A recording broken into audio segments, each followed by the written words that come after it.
चलिए आज जो हम लोग पढ़ेंगे क्लास 6 का अतीत से वर्तमान। अतीत क्या था, अभी वर्तमान क्या है। तो आज जो हम लोग पढ़ेंगे अध्याय 9 प्रथम साम्राज्य। प्रथम साम्राज्य का मतलब होता है, पहले इसको समझिए, साम्राज्य क्या है। जब राज्य जो है बहुत बड़ा होगा, धीरे धीरे क्या हुआ, कई गण है ना, कई जनपद, कई जन है ना को मिला लिया गया, एक मगध में मिला लिया गया है ना। पूरा काफी विस्तार हो गया था, बहुत बड़ा राज्य हो गया था है ना। कई जनपदों को मिला लिया है ना। उसी को कहा जाता है साम्राज्य है ना। उसी साम्राज्य के बारे में हम पढ़ेंगे, प्रथम साम्राज्य है ना। तो देखिए एक कहानी से मैं इसको शुरुआत करता हूं। गणतंत्र दिवस के अवसर पे सुरेश नाम के एक लड़का था, अपने माता के साथ गांधी मैदान पटना गया हुआ। कहाँ गया हुआ था? गांधी मैदान पटना। और गणतंत्र दिवस के अवसर पर झांकी निकला हुआ, झांकी है ना। कई तरह की झांकियां निकला हुआ था। उसी में एक झांकी जो निकला हुआ था, उस पर लिखा हुआ था मगध साम्राज्य के महान सम्राट अशोक। मगध सम्राट अशोक। तो सुरेश ने अपने माँ से सवाल कर कि ये क्या चीज है, मगध सम्राट क्या। तो आज जो है उसी के बारे में पढ़ेंगे। तो आज से करीब 273 ईसा पूर्व, 273 ईसा पूर्व अपने पिता बिंदुसार के बाद जो है अशोक ने क्या बना था, मगध का सम्राट, सम्राट बना पिता के बाद है ना। इनका दादा के नाम था चंद्रगुप्त मौर्य। क्या नाम था? चंद्रगुप्त मौर्य। चंद्रगुप्त मौर्य जो है, आपको जब पिछले अध्याय में हम पढ़ा रहे थे 16 महाजनपद, 16 जहां, उसमें आपका मगध भी एक जो है महाजनपद था, जो भी वर्तमान बिहार के आपको गया और पटना जिला है ना, वही मगध था। तब मगध का जो सम्राट बने अशोक सम्राट, तो अपने पिता बिंदुसार के बाद। लेकिन इसके पहले मगध पे इनका दादा चंद्रगुप्त मौर्य का सत्ता था। आज से करीब 2300 वर्ष ईसा पूर्व, 2300 ईसा पूर्व है ना, इनका सत्ता था, उनके दादा का है ना। चंद्रगुप्त मौर्य ने आपको उस समय क्या था, नंद वंश का शासन। किसका शासन था? नंद वंश के शासन है ना। और उसी के जो उसका राजा था नंद वंश का धनानंद। धनानंद क्या था, क्रूर राजा था। और उसी समय जो है चंद्रगुप्त मौर्य ने क्या किया था, मगध पे विजय प्राप्त किया और वहां का राजा बन गया। उन्हीं का बेटा है बिंदुसार, और बिंदुसार का बेटा है महान सम्राट अशोक है ना। और ये कब बने, आपको लगभग आपको 273 ईसा पूर्व। और जिस समय ये बने सम्राट मगध का, इनका पिता बिंदुसार ने ही कई महाजनपदों को अपने में मिला लिया है ना। क्या मिला लिए? बिंदुसार है ना। और मिलाने के बाद आपको यहाँ तक है कि जो नंद वंश का जो सत्ता था, उस समय का सत्ता से भी आगे चला गया है ना। इनका जो है यहाँ तक सत्ता कहाँ हो गया, आपको गंधार तक चला है ना। भारत के ये आपको उत्तर पश्चिम तक चला गया है ना।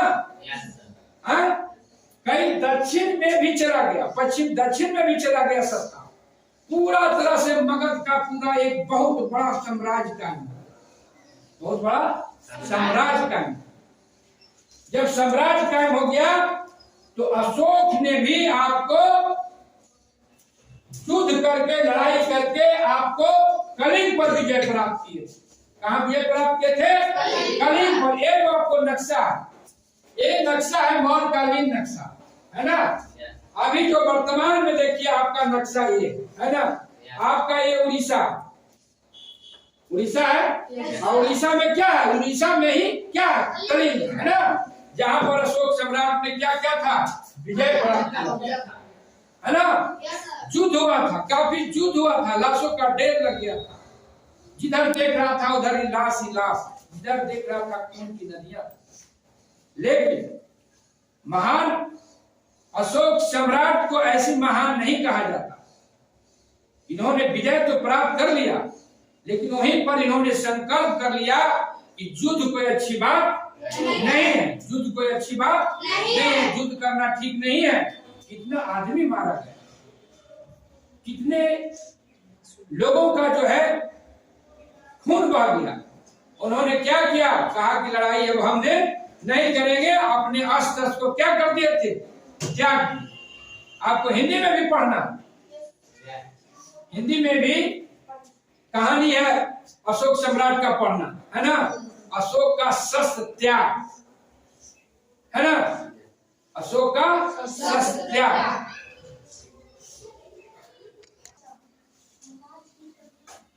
तो जो हिंदी का जो किताब है अशोक का शस्त्र त्याग, हम जो है उसका मंचन भी हम लोग करेंगे, है ना।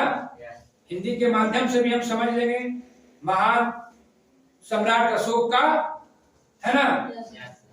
तो इन्होंने क्या किया कि वहां शस्त्र को त्याग कर दिया, और त्यागने के बाद उन्होंने जन कल्याणी कार्य में जुट की। जन कल्याण, है ना, इन लोगों को हमें अब हत्या और एक से कोई फायदा होने वाला नहीं, लोग ऐसे मारे जाए, है ना। उसका जो कलिंग का राजा की बेटी थी पद्मा, वो अड़ गई थी कि जब तक हम हैं, मेरा पिता मारा गया, हत्यारा को मैं खोज रहा हूं, मैं लड़ने के लिए तैयार हूं, है ना। उसका बेटी अड़ गई थी पद्मा। तो ठीक है, आगे हम हिंदी में। तो उसके बाद वो जन कल्याणकारी कार्य में लग गए थे, है ना। अच्छी सड़क, बिजली, स्वास्थ्य सेवा, ये सब मुहैया कराने में। और उस समय क्या था? कर कहां से आता था? जब राज सत्ता चलाने के लिए कर जो आता था, पिछले अध्याय में बताया गया था कि कर जो है कृषि ही मुख्य था। तो आपको कृषि का जो है आपका 1/6 या 1/4 भी दिया जाता था। मैंने कहीं कहीं 1/6 भी और कहीं कहीं 1/4 भी उसका हिस्सा लिया जाता, है ना। फिर राजस्व को तसीली करने के लिए, कर को तसीली करने के लिए समाहर्ता को बहाल किया जाता, है ना। समाहर्ता, है ना। जैसे अभी हम लोग कहते हैं ना कि जिला का जिलाधिकारी कौन है, समाहर्ता कौन है ना। तो उस समय भी क्या होते थे? पदाधिकारी होते थे राज्य को चलाने के लिए, है ना। और इनका जो अशोक का राजधानी कहाँ बनाए थे? अपने राज्य का पाटलिपुत्रा में बनाए। कहाँ बनाए थे? पाटलिपुत्रा में बनाए। और ये बहुत बड़ा साम्राज्य था ना। अब वहां से चलाना है साम्राज्य को, तो उसको भी कई हिस्सा में बटा हुआ था, छोटा छोटा कई राज्य में बांट दिए थे साम्राज्य को। 4 भाग में साम्राज्य को बांटा गया था। एक था मगध, लिख लीजिए, तक्षशिला, उज्जैन और स्वर्णगिरी, है ना। 4 को राज्य था उसमें बांटा हुआ, 4 भाग में, है ना। लिख लीजिए, मगध, तक्षशिला, उज्जैन और स्वर्णगिरी। और उसके बाद अधिकारी के अलावे धर्म कांड के लिए जानते हैं, कर्म कांड वगैरह के लिए ब्राह्मण पुरोहित को भी रखते हैं, है ना। लिख लिए, पुरोहित वगैरह के भी रखते थे। अब इसको मिटाते हम देखते हैं कि अशोक के समय में अभिलेख वगैरह क्या था।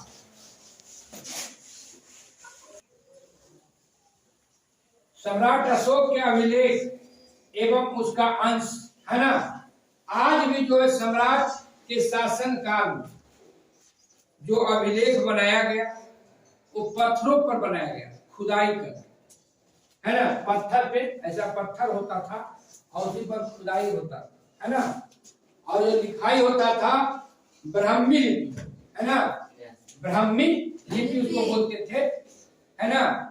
और उस लिपि को सबसे पहले जो पढ़े थे आपको 1837 ईस्वी में एक जो थे अंग्रेजी विद्वान, अंग्रेज का, उसका नाम था जेम्स प्रिंसेप, है ना। उन्होंने इस अभिलेख को पढ़ने का काम किए थे। कहाँ गए थे? अंग्रेज, है ना, और ब्राह्मी लिपि में, है ना। और सम्राट अशोक का जो है अभी आपका बिहार का सासाराम, है ना, बिहार के सासाराम में आप वहां से 2 मील आप आगे बढ़िएगा ना, चंदन पीर पहाड़ी, चंदन पीर पहाड़ी, चंदन पीर पहाड़ी पर कई अभिलेख आज भी है ना। और उन्होंने उस अभिलेख पर लिखा था, इस बात को जिक्र किए थे कि हमने तो कलिंग पर विजय प्राप्त किया, लेकिन कितने लोग मारे गए, है ना, कितने लोग घायल हुए। और उन्होंने सोचा कि ये युद्ध अच्छी बात नहीं है, युद्ध करके हम बहुत कुछ जो है, लड़ाई करके हम बहुत कुछ हासिल नहीं कर सकते। उन्होंने इस पत्थर पर यहाँ लिखवाने का काम किए। इसलिए लिखवाए कि आने वाले दिनों में जो हमारा पीढ़ी है, मेरा पुत्र होगा, मेरा जो पौत्र होगा, है ना, वो कम से कम इस अभिलेख को पढ़ के वो भी समझे कि लड़ाई अच्छी बात नहीं है। और उन्होंने आपको फिर पूरी तरह से बौद्ध धर्म अपनाए और उन्होंने क्या किया, अशोक का धम्म, धम्म मतलब होता है धर्म, धम्म मतलब धर्म, संस्कृत में उसका धर्म होता है। और उन्हें पूरी तरह से धार्मिक पे चले गए। आज भी आपको इसके अलावे, सासाराम के अलावे, आप जहानाबाद जिला देख रहे हैं ना, जहानाबाद जिला से आप जाइएगा पश्चिम और दक्षिण थोड़ा, तब आपको है बराबर पहाड़ी, बराबर पहाड़ी, वहां भी आपको अशोक का शिलापट मिलेगा, गुफा मिलेगा, है ना। आप इसको देखिए, शेरों वाला स्तंभ 4 गो, इसमें क्या होता था, शेर का मूर्ति था, है ना, है ना। ये कहाँ है? सारनाथ में। ये भी अशोक द्वारा बनाया गया था, सम्राट अशोक के द्वारा, है ना। और इसको ये देखिए चक्र है ना। और इसको जब आपकी देश आजादी हुआ, गणतंत्र अपना जब हुआ, तो 26 जनवरी 1950, 26 जनवरी 1950 को इस जो है स्तंभ को, शेरों वाला स्तंभ को क्या किया, राष्ट्रीय प्रतीक चिन्ह घोषित किया गया। क्या क्या घोषित किया गया? राष्ट्रीय प्रतीक चिन्ह। कब घोषित किया गया? 26 जनवरी 1950 को, है ना। और ये कहाँ है? सारनाथ का ये स्तंभ, है ना। ये सारी चीज जो है महान सम्राट अशोक द्वारा ही पत्थर पर बनवाया गया, बलुआ पत्थर पर, है ना। इस तरह से आपका महान सम्राट अशोक का जो कीर्ति है, आज भी जो है हम उसको पढ़ते हैं, समझते हैं और कोशिश करते हैं कि महान सम्राट अशोक का जो कल्याणकारी योजना था आज भी जनता को मिले, है ना। और हमें लड़ाई झगड़ा युद्ध नहीं करना चाहिए। इसके अलावा आपको बिहार का एक जगह है रामपुरवा। कौन जगह है? रामपुरवा। वहाँ जो है अशोक स्तंभ जो मिला था, जरा जो स्तंभ बनाया गया था वो मिला खुदाई में, वो आज भी आपको राष्ट्रपति भवन में रखा हुआ, वो शिला, है ना। इस तरह से अशोक सम्राट का जो शासन व्यवस्था था और जो उनका नीति था, जो शासन व्यवस्था चलाने का ढंग था, आज भी उसे अस्मरणीय है ना, आज उसे हम भुला नहीं सकते, है ना। और सभी को अपनी बात को समझना चाहिए। हम लोग फिर जो है हिंदी में इनका दिया गया है उसको हम नाटक के माध्यम से मंचन करेंगे। आपका ये अध्याय समाप्त।